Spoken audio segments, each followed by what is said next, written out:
আসসালামু আলাইকুম সবাইকে।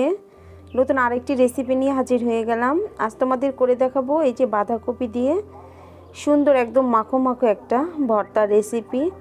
এই বাঁধাকপির ভর্তাটা দিয়ে কিন্তু তোমরা সব কিছু খেতে পারবে, ভাত, রুটি, পরোটা সব কিছু খাওয়া যাবে। শীতের সিজনে এই বাঁধাকপির টেস্টি ভর্তাটা একবার হলেও তোমরা খেয়ে দেখবে কেমন লাগে।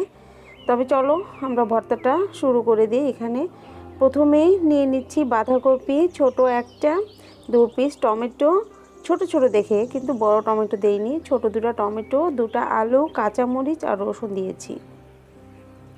দিয়ে দিচ্ছি অল্প করে সামান্য পানি দিয়ে দিলাম।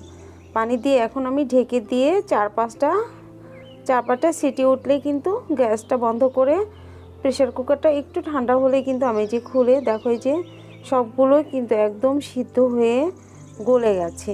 এখন আমি একে একে সব উঠিয়ে নিচ্ছি। এই দেখো টমেটোর খোসাগুলো ভালোভাবে ছাড়িয়ে নিচ্ছি। টমেটোর খোসা থাকা যাবে না, টমেটোর খোসাগুলো ছাড়িয়ে এখন সব এই গরম আছে যেহেতু আমি এই চাকুটা দিয়ে কিন্তু একদম মানে কুচি কুচি করে কেটে ভর্তার মতো করে নিচ্ছি। দেখো এই যে সবগুলো কুচি কুচি করে কাটা শেষ। এখন আমি এটা রান্না করব। রান্না মানে ভর্তা টাইপের করে নেব। এখানে ফ্রাই প্যানে আমি তেল দিয়ে দিলাম। এখানে সরিষা, সয়াবিন যে কোনো একটা দিয়ে দিতে পারো। এখানে আমি সয়াবিন তেলটাই দিয়ে দিলাম। দিয়ে এখানে 1/2 কাপ পেঁয়াজ কুচি দিয়েছি। 1/2 কাপ পেঁয়াজ কুচি হালকা একটু ব্রাউন করে নেব, খুব বেশি ব্রাউন করব না। হালকা একটু ব্রাউন হলেই কিন্তু সামান্য পরিমাণ মতো হলুদের গুঁড়া আর শুকনো মরিচের গুঁড়া দিয়ে দেব। সামান্য পানি দিয়ে দিলাম। এই গুঁড়া মরিচটা যেন না পুড়ে যায় মশলাটা, সেই জন্য সামান্য পানি দিয়ে এখন ভালোভাবে কষিয়ে নিচ্ছি। দিয়ে দিচ্ছি ভাজা জিরার গুঁড়া, ধনিয়ার গুঁড়া দিয়ে দিলাম।